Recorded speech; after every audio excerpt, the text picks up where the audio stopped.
Hello everyone, I am Akash Gaur. Welcome back to your Indian medical lecture. नया topic लेकर आया हूँ डाइजेस्टिव सिस्टम का part 2।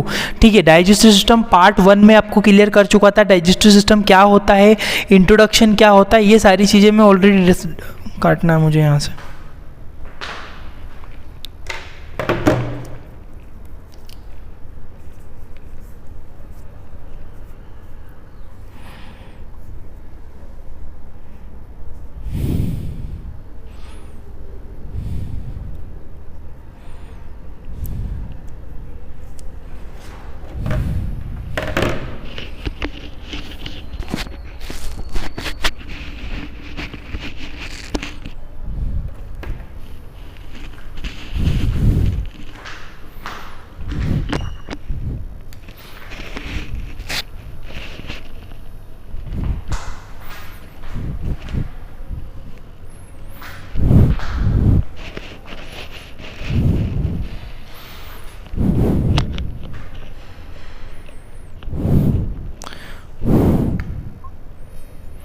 Hello everyone, I am Akash Gaur. Welcome back to your Indian medical lecture. फिर से आप लोगों के लिए मैं डाइजेस्टिव सिस्टम का पार्ट 2 लेकर आया हूँ। डाइजेस्टिव सिस्टम मैंने क्या होता है क्या नहीं होता है डिस्क्रिप्शन में लिंक दी हुई है, पार्ट 1 जाके देख सकते हो। ये पार्ट 2 है।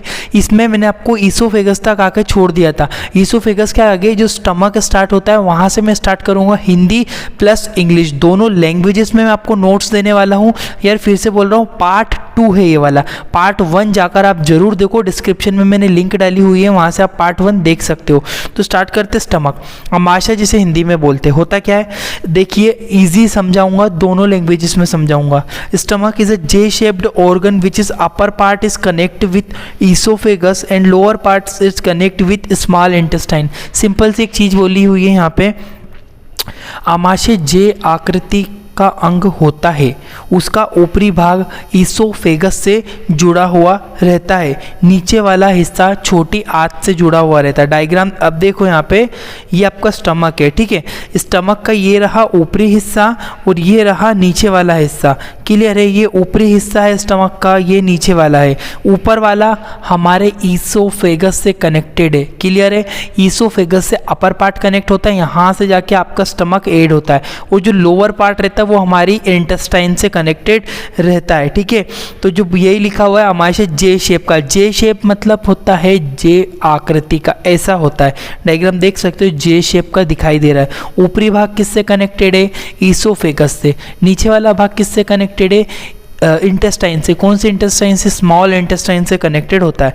पार्ट्स ऑफ स्टमक, इंपॉर्टेंट चीज़ें, कितने भाग होते हैं स्टमक, कितने भागों में बटा रहता है। एनाटॉमी फिजियोलॉजी मिक्स पढ़ाऊंगा, दोनों चीज़ें आपको मिक्स चलेगी। ठीक है, part of stomach. Number 1 fundus, सबसे पहले आता है फंडस। नंबर 2 पे आती है बॉडी उसकी, और नंबर 3 पे आता है पाइलोरस। देखिए डायग्राम में, सबसे ऊपर वाले हिस्से को फंडस के नाम से जाना जाता है, बीच वाला बॉडी, नीचे वाला ये जो होता है पाइलोरस। देखिए बॉडी बहुत ज़्यादा बड़ी रहती है। ठीक है, बॉडी ही स्टमक की बड़ी रहती है, बाकी फंडस वाला हिस्सा है छोटा है, और पाइलोरस। बट जो बॉडी है ना, बॉडी का इतना इंपॉर्टेंट रोल नहीं है जितना कि फंडस और पाइलोरस का है। छोटी चीज़ें पर इनका बहुत इंपॉर्टेंट रोल है, मैं आपको आगे बताऊँगा। क्लियर है, स्टमक के 3 पार्ट बताए हैं मैंने, फंडस और बॉडी और पाइलोरस। ठीक है, 3 इंपॉर्टेंट पार्ट होते हैं जो कि आपको समझना है। अब मैं इनको 1 बाय 1 आपको समझाता हूँ, किसका क्या क्या काम होता है, कैसे फंक्शंस करते। आगे बढ़ता हूँ स्टमक में मैं। फंडस क्या होता है, फंडस का क्या काम होता है। देखिए, fundus is upper most part of stomach. Simple line लिखी हुई है पहली तो, कि फंडस इज अपर मोस्ट। लिखा हुआ है कि फंडस अमाशय के सबसे ऊपरी हिस्से पर पाया जाता है। डायग्राम में देख सकते हो आप यहाँ पे, ऊपरी सबसे ऊपर वाले हिस्से पे क्या पाया जाएगा, फंडस पाया जाएगा। दूसरी चीज लिखी हुई है इनसाइड ऑफ फंडस। यहाँ से आपको एक क्वेश्चन एग्जाम में पूछा जाएगा। ठीक है, याद रखिएगा, inside of fundus special cell are present. एक स्पेशल टाइप की सेल होती है जिन्हें पेरिएंटल सेल, पेराइटल सेल और ऑजेंटिक सेल्स कहते हैं, जो HCl को बनाती है। ठीक है, फंडस वाले भाग में कुछ विशिष्ट प्रकार की कोशिकाएं पाई जाती है जिन्हें पेराइटल कोशिकाएं और ऑजेंटिक कोशिकाएं कहते हैं। सिंपल समझो, देखो ये आपका फंडस वाला पार्ट है ऊपर। इसके अंदर जो एक कोशिकाएं पाई जाती, कौन सी कोशिकाएं? एक होती है पेराइटल कोशिकाएं, एक होती है ऑजेंटिक कोशिकाएं। ये दोनों कोशिकाएं, ये दोनों सेल्स हाइड्रोक्लोरिक एसिड बनाती है। आज तक आप लोगों को ये पता होगा कि HCl कहाँ से बनता है, तो HCl को बनाने वाली कोशिकाओं का नाम होता है पेराइटल कोशिकाएं और ऑसेंटिक कोशिकाएं। ऑसेंटिक कोशिकाएं ये सिंपली हमारे स्टमक के फंडस के ऊपरी भाग में पाया जाता है। HCl को बनाने वाली कोशिकाओं का नाम है पेराइटल कोशिकाएं, ऑसेंटिक कोशिकाएं। ये चीज़ें रेलवे की जो एग्ज़ाम निकली थी वहाँ पे एक कंपटीशन में पूछा गया था कि कौन सी कोशिकाएं हाइड्रोक्लोरिक एसिड बनाती है। शायद अभी तक आप लोगों को भी नहीं पता होगा कि HCl बनाने वाली कोशिकाओं का नाम क्या है, तो यहाँ पे मैंने एक्सप्लेन कर दिया है। नेक्स्ट लाइन देखिए, inside of fundus found some other important cells, chief cell. देखो फंडस के अंदर कुछ और कोशिकाएं भी पाई जाती, जिन्हें क्या बोला? चिप सेल, चिप कोशिकाएं। ये सेल बनाती है पेप्सिन, रेनिन, लाइपेज। आपने देखा है फंडस के अंदर कुछ विशिष्ट और कोशिकाएं भी पाई जाती है जिसे चिप कोशिकाएं कहते हैं। इस प्रकार की कोशिकाएं कुछ विशिष्ट प्रकार के एंजाइम्स को बनाती है जिसे पेप्सिन, रेनिन, लाइपेज कहते हैं। सिंपल बात है कि 3 स्पेशल टाइप की कोशिकाएं होती है। यहाँ पे 3 इंपॉर्टेंट सेल्स होती है जिन्हें मैं क्या बोल रहा हूँ? Chip cell. चिप सेल 3 प्रकार की क्या बनाती है? स्पेशल टाइप के एंजाइम्स बनाती है, पेप्सिन, रेनिन, लाइपेज। अभी तक आपने ये सुना होगा कि स्टमक के एंजाइम कौन से होते हैं? पेप्सिन होता है, रेनिन होता है, लाइपेज होता है, म्यूसिन होता है। पर ये नहीं पता था कि पेप्सिन, रेनिन, लाइपेज, म्यूसिन कहाँ बनता है। ये तो पता था कि स्टमक के अंदर बनता है, बट स्टमक के अंदर कौन से भाग में कौन सी कोशिकाएं बनाती है। तो ये 2 इंपॉर्टेंट, ये पहला तो ये कि पेराइटल सेल्स और ऑजेंटिक सेल्स बनाएगी HCl जो कि फंडस में होती है। फंडस के अंदर ही कुछ और कोशिकाएं भी पाई जाती जिन्हें चिफ कोशिकाएं कहते हैं। ये चिफ कोशिकाएं क्या बनाती है? Pepsin, rennin, lipase. ठीक है, pepsin, rennin, lipase 3 special type के एंजाइम्स होते हैं जो कि स्टमक में बनते हैं। डाइजेशन के लिए बहुत ज़्यादा इंपॉर्टेंट रोल होता है, आपने ऑलरेडी पढ़ा होगा। तो ये फंडस वाला भाग था। ठीक है, अब देखो बॉडी। अब ये वाला बॉडी वाला भाग, अभी तक मैंने आपको फंडस समझाया, बॉडी के बारे में बताता हूँ। बॉडी क्या था, इससे आगे कुछ नहीं पूछा जाएगा, यही इंपॉर्टेंट है। Body is a middle part of the stomach, it is a very big part. Simple बात है, आमाशय के बीच वाले भाग को बॉडी कहते हैं। ये रहा भैया बॉडी वाला हिस्सा, इसको मैं बोलूँगा बॉडी वाला पार्ट। बॉडी होती है और बड़ा होता है। अदर जितने भी भाग होते हैं उसके कंपैरिजन, उसकी तुलना में सबसे बड़ा भाग ये होता है। ठीक है, तो बॉडी का कोई इतना इंपॉर्टेंट रोल नहीं है। फूड को लेकर इकट्ठा करके रखता है, वो वहाँ पे मेन काम फंडस और पाइलोरस का होता है। क्लियर है, ये बॉडी भी समझ में आया। आगे बढ़ता हूँ थोड़ा सा। पाइलोरस, अब आता है नेक्स्ट पार्ट जो स्टमक का मैंने बता दिया आपको कि भैया ये रहा ऊपर का फंडस वाला पार्ट, बीच वाला बॉडी वाला पार्ट, अब लास्ट वाला आता है आपका पाइलोरस। अब ये पाइलोरस क्या होता है वो समझो। ठीक है, पाइलोरस क्या होता है? Pylorus is a lower part of stomach. बोलना चाहता है कि पाइलोरस जो होता है लोअर स्टमक का सबसे नीचे वाला भाग होता है, जो which is connected to duodenum. देखो नीचे वाला भाग है, एक बार डायग्राम देख लो आप थोड़ा सा। ये मेरा फंडस है, ये मेरी बॉडी है और ये मेरा स्टमक का पाइलोरस है। ये पाइलोरस क्या है? ड्यूडेनम, जो कि आपकी स्मॉल इंटेस्टाइन चालू हो जाती है वहाँ पे ये कनेक्टेड होता है। यही लिखा हुआ है कि भैया पाइलोरस जो होता है लोअर पार्ट होता है और इसका नीचे वाला हिस्सा छोटी आंत या ड्यूडेनम से जुड़ा होता है। छोटी आंत का एक भाग होता है, आगे बताऊंगा, स्मॉल इंटेस्टाइन भी उससे जुड़ा हुआ रहता है। क्लियर है? It is pylorus special type of cell. बोलना चाहता है पाइलोरस के अंदर भी कुछ स्पेशल टाइप की सेल्स पाई जाती है present, which is called G cell, G कोशिकाएं। It is produce gastrin hormones which is stimulate a pancreatic juice. Hindi में समझ लो आप इसको। पाइलोरस में कुछ विशेष प्रकार की कोशिकाएं पाई जाती है जिन्हें जी कोशिकाएं कहते हैं। सिंपल बात है, पाइलोरस जो कि हमारे स्टमक का भाग है, उसके अंदर कौन सी कोशिकाएं, कौन सी सेल्स पाई गई है, जी सेल पाई गई है। ये जी सेल किसका प्रोड्यूस करती है, गैस्ट्रिक हार्मोन्स बनाती है जिसे गैस्ट्रीन कहते हैं। गैस्ट्रीन हार्मोन्स कहा जाएगा, आपके स्टिमुलेट करेगा, किसको स्टिमुलेट करेगा, पेंक्रियास को, पेंक्रियाटिक जूस बनाने के लिए। ठीक है, पेंक्रियाटिक जूस जब बनेगा तब वो डाइजेशन में इंपॉर्टेंट रोल अदा करेगा, इंपॉर्टेंट फंक्शंस करता है। ठीक है, तो याद रखना, हम कभी भी कोई भी जो लीवर है या फिर हम बात करें कि हमारा पेंक्रियास है, ये अपने आप खुद से कोई भी जूस नहीं बनाता। उसको स्टिमुलेट करने के लिए, उसको बनाने के लिए हमें गैस्ट्रीन हार्मोन्स की आवश्यकता होती है। ये गैस्ट्रीन हार्मोन्स हमारी आमाशय यानी कि स्टमक के जो सबसे लोअर भाग होता है जिसे पाइलोरस कहते हैं, उसके भी अंदर जी कोशिकाएं होती है, वो बनाती है। इससे ज़्यादा डीप कुछ नहीं पूछा जाएगा। ये क्वेश्चन भी आपको एम्स में पूछा गया है कि गैस्ट्रीन हार्मोन्स कौन सी कोशिकाओं के द्वारा बनाया जाता है, उसका नाम होता है जी सेल। और जी सेल कहाँ पाई जाती है, स्टमक के पाइलोरस वाले भाग में। क्लियर है, मैं आगे बढ़ूँ यहाँ से, ये आपका पाइलोरस हुआ। अब नेक्स्ट जो पाइलोरस जो थर्ड पार्ट कंप्लीट हुआ, इसके बाद ये लिखा हुआ फूड स्टे इन स्टमक, आमाशय में भोजन। आमाशय में भोजन कितनी देर तक रुकता है, देखो लिखा हुआ है कार्बोहाइड्रेट, ये भी कुछ कहीं कहीं पूछा जा सकता है, इंपॉर्टेंट है। जो कार्बोहाइड्रेट होता है 2 से 3 घंटे तक हमारे स्टमक में रुकता है। 2 से 3 घंटे के बाद ये चला जाता है स्मॉल इंटेस्टाइन में एब्जॉर्प्शन के लिए, फिर वहाँ कुछ घंटे रुकता है, वहाँ से फिर लार्ज इंटेस्टाइन में, फिर वहाँ से हमारी बॉडी के ये बॉडी से बाहर पास आउट हो जाता है। तो कार्बोहाइड्रेट कितने घंटे रुकता है स्टमक के अंदर, 2 से 3 घंटे से ज़्यादा देर नहीं रुकता। प्रोटीन कितने घंटे रुकता है, 3 घंटे रुकता है, इंपॉर्टेंट है, डाइजेशन में थोड़ा समय लगता है। फैट जिसे हम बोलते हैं वसा, वसा जो होता है 3 से 4 घंटे तक हमारे स्टमक में रहता है। उसके बाद आता है मिक्स डाइट, मिक्स भोजन, प्रोटीन भी ले लिया, कार्बोहाइड्रेट भी ले लिया और वसा भी ले लिया, सब मिक्स डाइट खाई, वो कितने 2 से 3 घंटे तक रुकता है। तो ये कुछ क्राइटेरिया है, आप माइंड में रखिएगा कि भाई कहीं भी पूछा जाए कि भैया कार्बोहाइड्रेट कितने घंटे रुकेगा स्टमक में, 2 से 3 घंटे, प्रोटीन बराबर 3 घंटे, फैट 3 से 4 घंटे। सबसे ज़्यादा समय जो रुकता है, सबसे ज़्यादा हमारे स्टमक में समय जो व्यतीत करता है वो होता है वसा। क्लियर है, मैं आगे बढ़ूँ। स्मॉल इंटेस्टाइन, अब देखते हैं स्मॉल इंटेस्टाइन जिसे हम छोटी आंत कहते हैं, होती क्या है। Small intestine is a long and narrow मतलब पतली ट्यूब होती है। Upper part is attach to the stomach, ऊपर वाला भाग स्टमक से जुड़ा रहता है। Lower part is attach to the large intestine. Hindi में देख लीजिए, छोटी आंत लंबाई में बड़ी होती है। बोलना चाहता है, बोला स्मॉल इंटेस्टाइन, पर उस लंबाई में है ना, बड़ी आंत से भी बड़ी होती है। किस में, लंबाई में।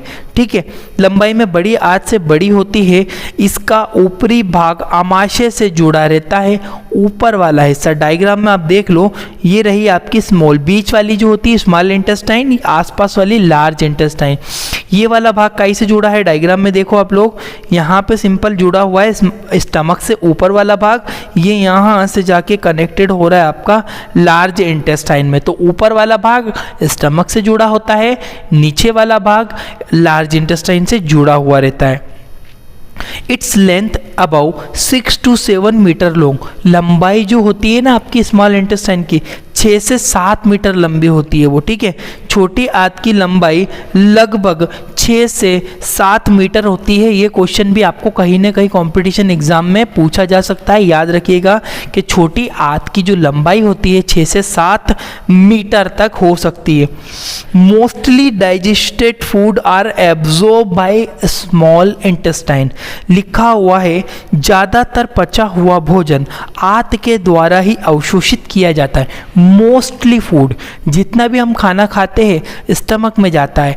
एब्जॉर्प्शन वैसे बहुत सारी जगह पे होता है, बट मेनली जो एब्जॉर्प्शन है ना, वो आपका ज़्यादातर जो एब्जॉर्प्शन है वो मेनली होता है आपकी स्मॉल इंटेस्टाइन के अंदर। तो ये 3 फैक्ट याद रखना कि भैया 6 से 7 मीटर तक स्मॉल इंटेस्टाइन लंबी होती है और स्मॉल यानी कि छोटी आंत की लंबाई बड़ी आंत की लंबाई की तुलना में ज़्यादा होती है। आखिरी बात है कि स्मॉल इंटेस्टाइन का ऊपरी हिस्सा स्टोमक से जुड़ा होता है, नीचे वाला हिस्सा लार्ज इंटेस्टाइन से जुड़ा हुआ रहता है।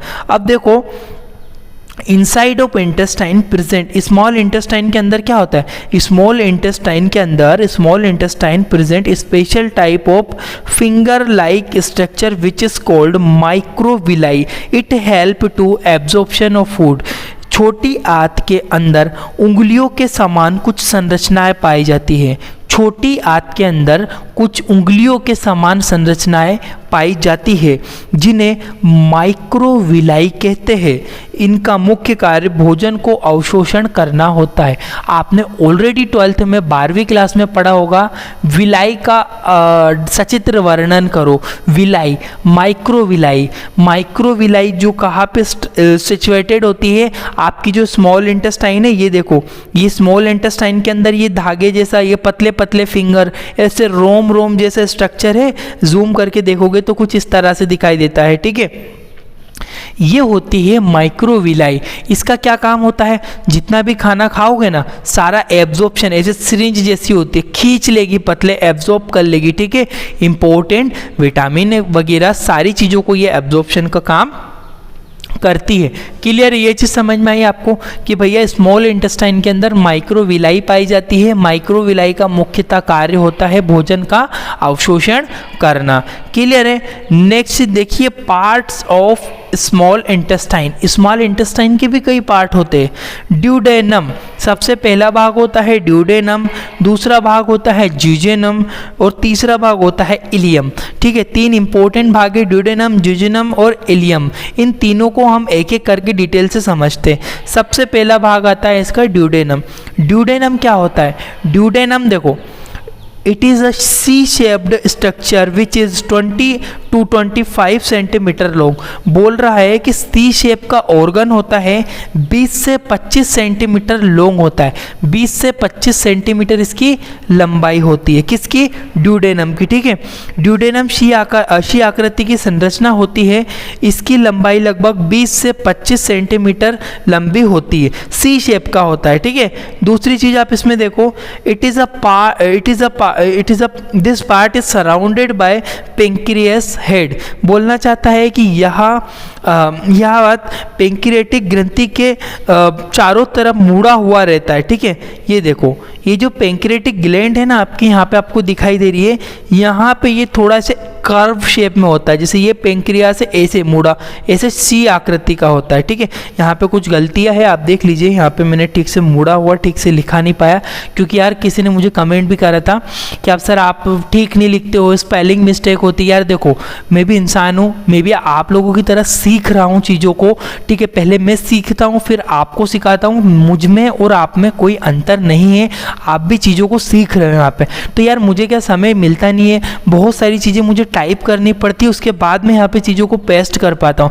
जल्दी जल्दी में कहीं ना कहीं मिस्टेक हो जाती है, अगर मुझे दिखती है मैं करेक्ट कर देता हूँ, पर चीज़ें नहीं दिखती तो कहीं कहीं मिस्टेक रह जाती। प्लीज़ उस चीज़ को आप लोग कोऑपरेट करो, धीरे धीरे कोशिश करेंगे इन चीज़ों को सुधारा जा सके। मेरे पास कोई बहुत बड़ी टीम नहीं है, बहुत बड़ा कोई सेटअप नहीं है कि मैं उन चीज़ों को देखूँ।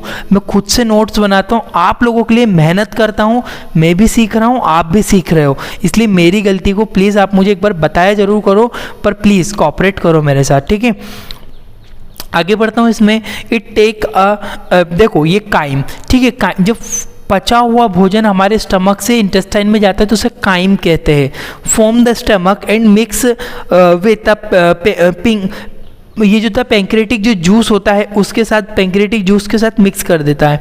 यह भाग आमाशय में कई काइम को लेता है। काइम जो होता है ना, काइम का सिंपल मैं मीनिंग बता दूं आपको कि जो काइम आपके जो स्टमक के अंदर से जो फूड, पचा हुआ फूड इंटेस्टाइन के अंदर आएगा उसे काइम कहते हैं। ये पेंक्रेटिक जूस और बाइल जूस के साथ मिला देता है, उसे पेंक्रेटिक जूस और बाइल जूस के साथ मिला देता है। कौन मिलाता है, ये जो आपका सी शेप का स्ट्रक्चर होता है जिसे ड्यूडेनम कहते हैं। क्लियर है? देख लो डायग्राम आप में यहाँ पे, ये सी शेप का स्ट्रक्चर है, ये पेंक्रेटिक जूस की है, ये जो डक्ट कनेक्टेड है ना, ठीक है, ये डक्ट होती है, पेंक्रेटिक जूस को पेंक्रियास के अंदर से लेकर आती है। आगे बढ़ता हूँ मैं यहाँ से। ज्यूजेनम, ज्यूजेनम नेक्स्ट पार्ट होता है। Jejunum is a middle part of small intestine, small intestine का बीच मिडिल पार्ट होता है, which upper part is connect with duodenum and lower part is connect with ileum. ऊपर वाला भाग ड्यूडेनम से, देखो ये लो डायग्राम में देख लो आप, ये जो है ना, ये वाला ज्यूजेनम वाला पार्ट है, ऊपर किससे कनेक्टेड है? इलियम से कनेक्टेड है, ठीक है। ज्यूजेनम ऊपर जो ड्यूडेनम से कनेक्टेड होता है और नीचे इलियम से कनेक्टेड होता है ज्यूजेनम, ठीक है। देख लीजिए हिंदी में एक बार। ज्यूजेनम छोटी आंत के मध्य में स्थित रहता है, इसका ऊपरी भाग ड्यूडेनम से जुड़ा रहता है और नीचे वाला भाग इसका इलियम से जुड़ा रहता है, ठीक है। इलियम जो नीचे वाला पार्ट है इलियम से जुड़ा हुआ रहता है। इट्स लेंथ 2.5 मीटर लॉन्ग, 2.2 से 2.5 मीटर लॉन्ग होती है लंबाई में, इसकी लंबाई 2 से 5 मीटर होती है। Inside of jejunum present microvilli which help to absorption of glucose, fatty acid and amino acid। लिखा हुआ है कि ज्यूजेनम के अंदर माइक्रोविलाई, उसके अंदर भी माइक्रोविलाई पाई जाती है, ये ग्लूकोज, वसा, अमीनो एसिड आदि का अवशोषण करती है। वसा, ग्लूकोज वगैरह आदि का अवशोषण करने में ज्यूजेनम हेल्प करता है। नेक्स्ट पार्ट आता है इलियम। इलियम क्या होता है? It is end part of small intestine which is normal length is 3 metre long. बोलना चाहता है कि यह छोटी आंत का सबसे नीचे वाला भाग होता है जिसकी लंबाई लगभग 3 मीटर होती है, लोवेस्ट पार्ट, ठीक है। ये वाला जो डाउन वाला पार्ट है ना, इसकी लंबाई कितनी है? लगभग लिखी हुई है कि 3 मीटर तक लंबी इसकी लंबाई होती है, ठीक है। इट हैज़ अ माइक्रोविलाई, यहाँ भी माइक्रोविलाई पाई जाती है। It is mainly absorb vitamin B12 bile acid, लिखा हुआ है इसके अंदर भी माइक्रोविलाई पाई जाती है जिसका विटामिन B12 और बाइल एसिड का अवशोषण। याद रखना, विटामिन B12 और बाइल एसिड जो होता है इसका एब्जॉर्प्शन होता है हमेशा स्मॉल इंटेस्टाइन के लोअर भाग जिसे इलियम कहते हैं उसके अंदर ही होता है, ठीक है। आई होप कि ये चीज़ समझ में आई होगी आपको। अब बढ़ता हूँ मैं आपको लार्ज इंटेस्टाइन। लार्ज इंटेस्टाइन में कुछ खास समझना नहीं है। Large intestine is surrounded on small intestine, its normal length is 1.5 metre. बोलना चाहता है बड़ी आंत चारों तरफ से छोटी आंतों को घेरे हुए रहती है, इसकी लंबाई लगभग 1 से 5 मीटर तक होती है। कितनी लेंथ होती है? 1 से 5 मीटर होती है। पार्ट ऑफ लार्ज इंटेस्टाइन, क्या क्या भाग होते हैं, ठीक है। सीकम, असेंडिंग कॉलोन और ट्रांसफर कॉलोन, उसके बाद आती है आपकी डिसेंडिंग कोलोन, उसके बाद आती है सिग्मोइड कॉलोन, उसके बाद आता है रेक्टम और एनस। देखो डायग्राम में आप देख लो, इसके पार्ट बताए हुए हैं यहाँ पे क्या क्या काम होता है, ठीक है। यहाँ पे जाने के बाद जो फूड होता है एनस के थ्रू बॉडी से बाहर पास आउट कर दिया जाता है। तो सिकम, असेंडिंग और डिसेंडिंग, सिग्मोइड, ये कुछ पार्ट होते हैं जो आपको याद रखने, इसमें कुछ खास चीज़ समझनी नहीं है। याद रखिएगा 1.5 मीटर लॉन्ग होती है, लंबाई होती है। ये बड़ी आंत की तुलना में लंबाई में छोटी होती है, मोटाई में ज़्यादा होती है। Thank you for watching your Indian medical lecture. आप प्लीज़ चैनल को सब्सक्राइब, वीडियो को लाइक और शेयर जरूर करना पड़ेगा। बहुत मेहनत से वीडियो बनाई है। इसका पार्ट 1 आपको आ रहा होगा, एंड स्क्रीन में आप यहाँ से देख के पार्ट 1 पे क्लिक करो, अभी क्लिक करो, पार्ट 1 जाके देखो। ये पार्ट 2 था। इसके बाद 2 चीज़ें छूटी हुई है, एक आपका लीवर, दूसरा आपका पेंक्रियास और तीसरा आपका बाइल बनाने वाला गॉल ब्लैडर। इन तीनों को मैं 1 बाय 1 वीडियो में प्रोवाइड कर दूंगा। थैंक यू फॉर वॉचिंग, आपका अपना इंडियन मेडिकल लेक्चर्स।